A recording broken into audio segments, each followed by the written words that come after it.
My name's Nora Thompson, and tonight, like most nights since arriving in Monte Carlo, I found myself sitting alone at a small cafe on the edge of the bustling casino square.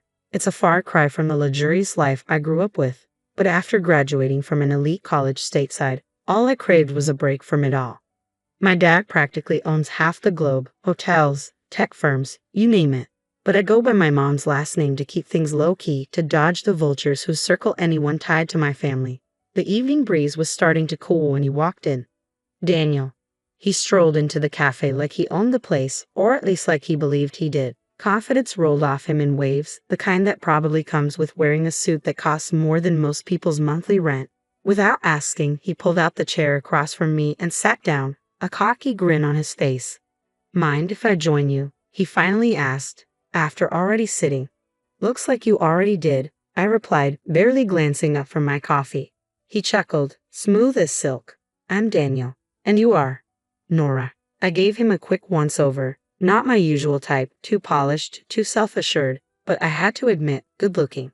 "So, Nora, what's a girl like you doing at a place like this all by herself?" His tone was playful, somewhere between teasing and curious. "Just enjoying my coffee," I answered, keeping my reply deliberately vague. "What's your excuse?"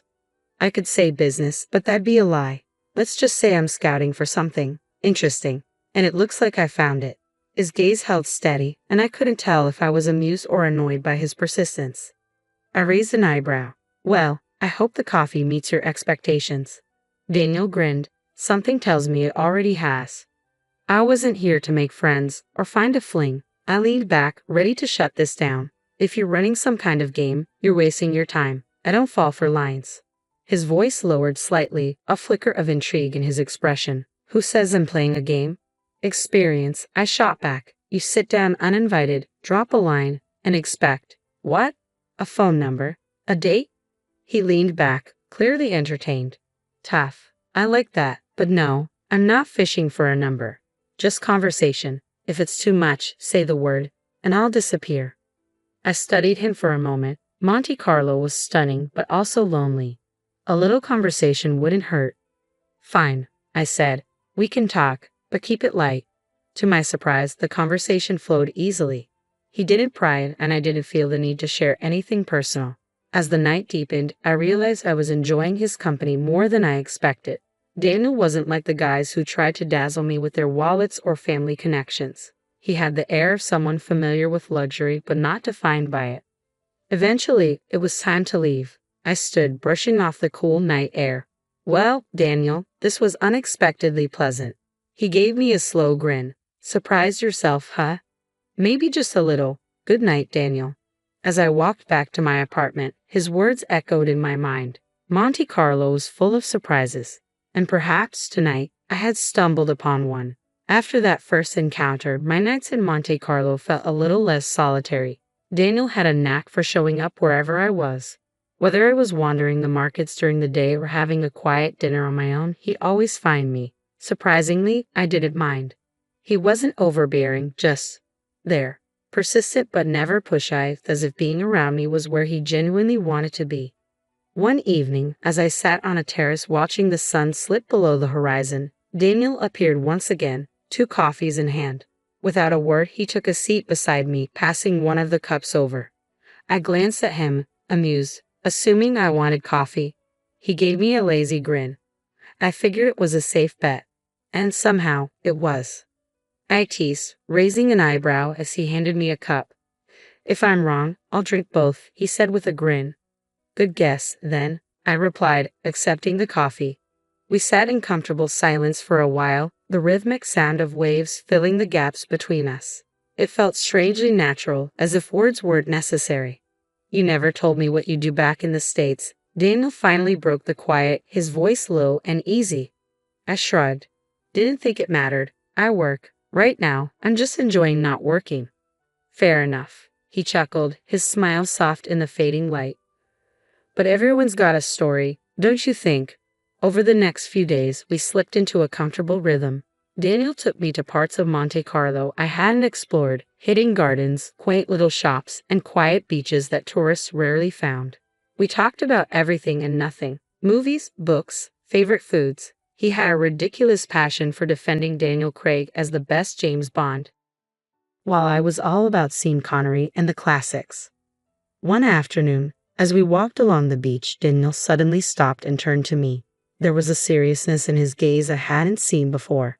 Nora, I know in just some guy you met at a cafe, but these past few weeks, I don't know. It's been different.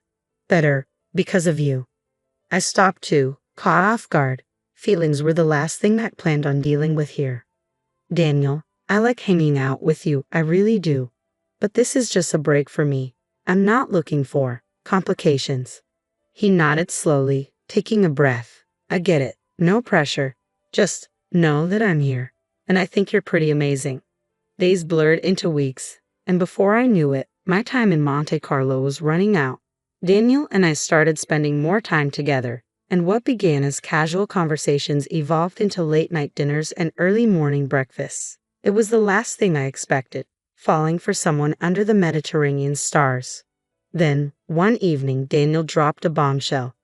Come back with me, Nora. Work at my company in the States. I know it sounds sudden, but I think this could be great. The idea was crazy, completely insane really, and yet part of me was tempted. Not just by the job, but by the adventure, by the thought of seeing where this unexpected connection might lead. Moving back to the States felt like stepping into a parallel universe, where Daniel's offer wasn't just a job, it was an invitation into his life. And suddenly, the line between a simple break and something much bigger began to blur. I was living in an ordinary apartment in an ordinary part of town, trying to blend in, playing the role of an ordinary girl who had just happened to luck out. But my father, he had different ideas about ordinary. He showed up one afternoon, completely unannounced, just as I was unpacking the last of my boxes. His booming laughter filled my small living room, the sound making the space seem even smaller. He stood in the doorway, larger than life, his presence impossible to ignore. Nora, hiding out in plain sight, huh? He chuckled, pulling me into a hug that almost knocked the air out of me. His grip was strong, just like his personality. So, tell me about this decision, he said, giving me that knowing look, his voice light but probing. This guy must be something special for you to up and move like this. I sighed, sitting down on the couch, trying to brace myself for the inevitable fatherly interrogation. His name's Daniel. He's different, Dad. He doesn't know about all this, I said, gesturing vaguely around, meaning the wealth, the name, the complications that came with being my father's daughter. Dad sat down next to me, his face now serious. Nora, you know you can't keep that a secret forever. If he's going to be part of your life, he should know who you really are. I know, Dad. I want to be sure about him before I complicate things. He ruffled my hair just like he used to when I was a kid, a small smile breaking through his usual sternness. Always looking out for you, kiddo. Just remember, if you need anything, I'm just a call away. And you know, I've got eyes everywhere. He winked, but there was an edge to his words that only a father with this kind of power could deliver. The next few weeks were a whirlwind, adjusting to my new job, my new life. Daniel was a constant, as supportive and charming as ever. But there was something different about him now, an edge that came with his own responsibilities. One night, over a quiet dinner at my place, Daniel brought up the conversation I had been dreading. Nora, he began, his tone soft but insistent, when do you think I'll get to meet your parents? I feel like I'm missing a big part of your life. I froze, the weight of the moment settling over me. Well, my mom passed away a long time ago, and my dad, he's just a regular trucker. We're not exactly on speaking terms right now. Daniel frowned, a look of genuine concern crossing his face. I'm really sorry to hear that, Nora. But you know, whenever you're ready, I'd love to meet him. Family's important. I nodded, appreciating his words but knowing the truth. My family was a world I wasn't ready to expose Daniel to. Not yet. Life with Daniel moved fast. We were already blending our lives in ways I hadn't expected. My job at his company was going great, and our relationship deepened with every passing day. It felt like we were heading towards something big, but when that big moment actually came, I was still caught off guard.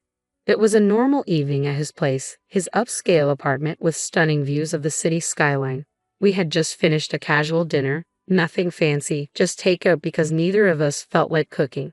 We were on the couch, a documentary about ocean life playing in the background, the kind of thing you watch but don't really watch. Then Daniel turned to me. his expression far more serious than the situation called for. He took my hand and suddenly, my heart started racing as Daniel spoke. Nora, I've been thinking about us, about everything we've been through and everything I want for us in the future. I nodded, my mouth suddenly dry. Yeah. He looked at me with an intensity that made my pulse quicken. I love you, Nora. I love everything about you, and I can't imagine my life without you. He paused, swallowing hard, clearly nervous. That made two of us. I want to be with you always. Will you marry me?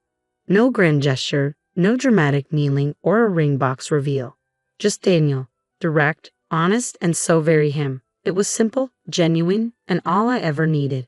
Yes, I said, the word tumbling out in a rush, almost a relief. Yes, I will. His face lit up with that wide, infectious grin, the same one that had won me over from the start. He pulled me into a tight hug, and for the rest of the evening, we sat there talking about our future, our dreams, and the life we wanted to build together. It was exciting, maybe a bit daunting, but it felt right. It felt like us. The next challenge came when I told my dad. I expected him to be thrilled, but his response was lukewarm at best.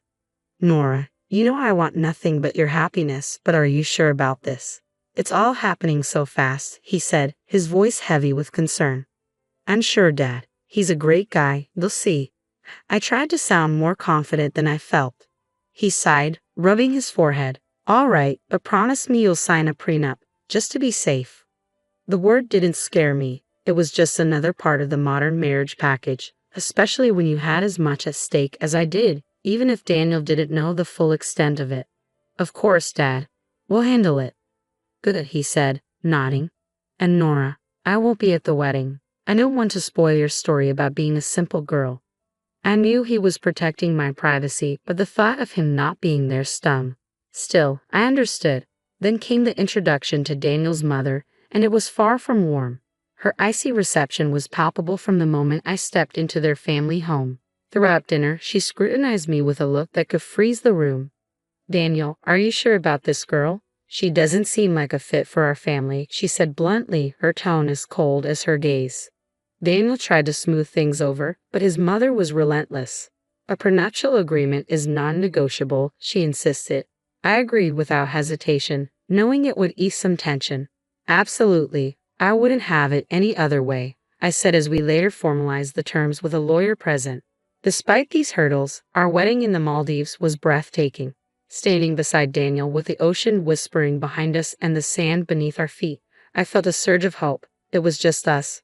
Our love and a future we were ready to shape together. The rocky start with family expectations was behind us, and married life began even better than I could have imagined. We settled into our new home, a beautiful place with more space than we could ever need. It was supposed to be the start of our perfect life together. I threw myself back into work, determined to prove that I was more than just the boss's wife. My role at the company had always been challenging, but now there was an added layer of expectations, and I was ready to face them. I was not only managing projects but also playing a key role in decision-making processes. At first, Daniel seemed proud. In meetings, he'd introduce me with a hint of pride in his voice. This is Nora, my wife and our project lead.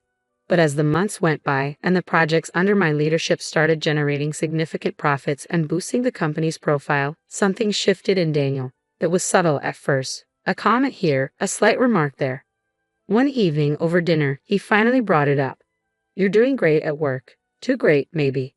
I looked up from my plate, confused. What do you mean, too great? Isn't that good for the company?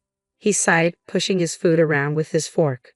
It is, but, the guys are starting to say it's becoming the Nora show over there. His words stung. I tried to keep my voice steady. Isn't that a bit unfair? I thought you'd be happy we're doing well. I am happy, he said, though his voice was tinged with frustration. It's a lot. Everyone's always talking about you, about how you handle things. Makes me wonder where I stand.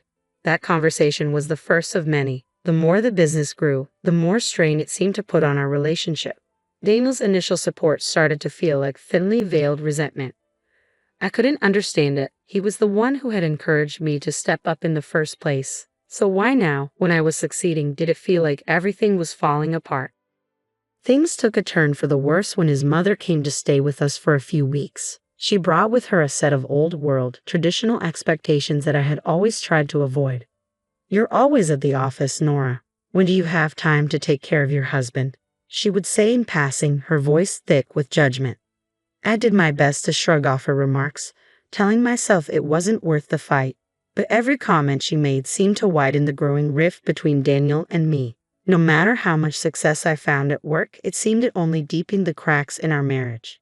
The breaking point came one evening when Daniel walked through the door, his expression grim. "Nora," he said, his voice heavy, "I think it's best if you leave the company. We need to focus on our family, and it feels like your role there is causing too much tension." I stared at him, disbelief and anger rising in my chest. "Leave the company? Why? I've been contributing so much." "It's for the best," he said flatly. "You can focus on the house. Maybe start that garden you've always talked about." His tone was dismissive, as if he were making an insignificant decision, not dismantling my career. The next day, I came home to an empty house. All the staff, housekeepers, cooks, and gardeners, were gone. "I let them go," Daniel said, not even looking up from his phone. "You want to be more involved at home, right? Here's your chance." His voice was cold, almost cruel, and in that moment, I realized the life we built together was no longer what it seemed. I wasn't afraid of housework, but the way this responsibility was thrust upon me felt wrong. This wasn't the caring, supportive man I had married. This was someone intolerant and controlling. With his mother staying with us, the situation became even more unbearable. She would smirk whenever Daniel discussed my new role as a full-time housewife, often saying, "It's good for a wife to focus on her home." As I adjusted to this unexpected twist in my life, shame crept in, shame that I hadn't seen this coming, and shame that I had to admit my father might have been right about Daniel. When Daniel suggested a trip to Monte Carlo to reignite the spark in our marriage, I felt a glimmer of hope, but that hope evaporated quickly when his mother announced she would join us. "It's been ages since I've traveled," she declared, her tone leaving no room for disagreement. Daniel welcomed her with open arms, completely disregarding my feelings. We rented a charming but costly little house in Monte Carlo, which quickly felt more like a prison than a getaway. Daniel and his mother treated the city as their personal playground, renting luxurious cars, shopping at exclusive boutiques, and dining at the finest restaurants while I was left to manage the household. They expected home-cooked meals, reducing me to little more than a servant in what was supposed to be a holiday retreat. As the days wore on, Daniel's mother's comments grew sharper, her disdain evident. "Nora, living at someone else's expense must be quite the life, huh?" she sneered, her words a thinly veiled insult. Daniel just laughed, his laughter cutting deeper than any wound. I felt utterly isolated, the beauty of the city overshadowed by their contempt. One evening, as we passed a grand old-style hotel, his mother expressed her envy. "Lucky billionaire Harris. Imagine ruling over a palace like that." At a restaurant that overlooked the sea, my patience finally shattered, when she waved the waiter over with an imperious flick of her wrist and ordered for me, "The cheapest dish will do. No need to spoil her with extravagances she doesn't deserve." I felt humiliation wash over me like the waves crashing on the rocks below. Rising from my chair, I faced them both, my voice steady and louder than I intended. "I will not tolerate this any longer. I'm divorcing you, Daniel." The cold air of Monte Carlo felt warm compared to the chill of betrayal. Instead of rushing to apologize, they followed me out, hurling insults. "Look at her, a beggar unworthy of my son," my mother-in-law called after me. My heart raced as I quickened my pace, but Daniel caught up and yanked my purse from my shoulder, his fingers clenching it tightly. "This is my money, Nora. Go on, get out on all fours if you have to," he spat, his voice dripping with contempt. I stood there, stunned and alone, while his mother laughed cruelly. "Maybe now you'll learn to beg in Monte Carlo, since that's all you're good for." As their laughter echoed down the street, fate intervened. We were near that grand hotel, the one Daniel's mother had envied. She sneered, "Maybe they'll let you in as a beggar." Just then, the gates swung open, and a guard approached, recognition lighting up his face. "Miss Harris," he called warmly, walking over with a respectful salute. The atmosphere shifted dramatically. Daniel and his mother fell silent, confusion replacing their smug satisfaction. "Your father told us you might come by. Please, this way. The best room is always reserved for you." As the guard led me inside, I could see my mother-in-law's bravado crumble to ash. Ignoring them both, I straightened my posture and thanked the guard. Behind me, Daniel's pleas began again. Nora, please. I didn't mean it. His mother shouted, perhaps we could come in for a drink at least. I didn't look back. The doors of the hotel closed behind me, a symbolic barrier shutting out the chaos of my old life. Inside, the staff greeted me with the respect due to the daughter of their employer. The flight back to the United States was long, offering plenty of time to contemplate my next steps. By the time I landed, my resolve had hardened, unyielding as the city sidewalks I had walked. The next day, I found myself in the office of a reputable lawyer, papers spread out before me like a battle map. During your tenure at the company, your husband failed to pay you bonuses owed for the multi-million-dollar deals you close, the lawyer pointed out, his tone a mix of surprise and indignation. We're suing for $3 million. The courtroom felt cold and sterile, a stark contrast to the heated glares Daniel shot across the room as he fumbled through his defense. The man I once loved looked utterly pathetic. When the verdict came, a resounding victory awarding me $3 million. Daniel's face crumpled in disbelief. Outside the courthouse, he made one last plea. Nora, everyone's laughing at me. I messed up. Can we start over? His words once tugged at my heartstrings, but that time had passed. You only missed the money, Daniel. Maybe listen less to your mother next time, I replied, the edge of my voice cutting through the crisp air as I turned and walked away. Returning home, I faced my father. The air between us was thick with unspoken words until I broke the silence. Dad, I should have listened to you. He wrapped me in a warm, forgiving embrace. You had to learn on your own. Now you know, and knowing is half the battle. We talked late into the night about life, mistakes, and new beginnings. His advice became a guiding light as I navigated my future. Inspired by our conversation, I began laying the groundwork for my next venture. My experience at Daniel's company had honed my skills and ignited a passion I couldn't deny. I decided to open my own investment firm. With my expertise and the hefty settlement I had received, I had the resources to create something meaningful, something that was entirely mine. Weeks turned into months as I built my business from the ground up. The challenges were daunting, but every setback taught me a lesson, and every success confirmed that I was on the right path. Sitting in my new office overlooking the bustling streets below, I realized how far I had come, from a disillusioned wife in a loveless marriage to a competent business owner. The journey had been fraught with hurdles, but each one had made me stronger.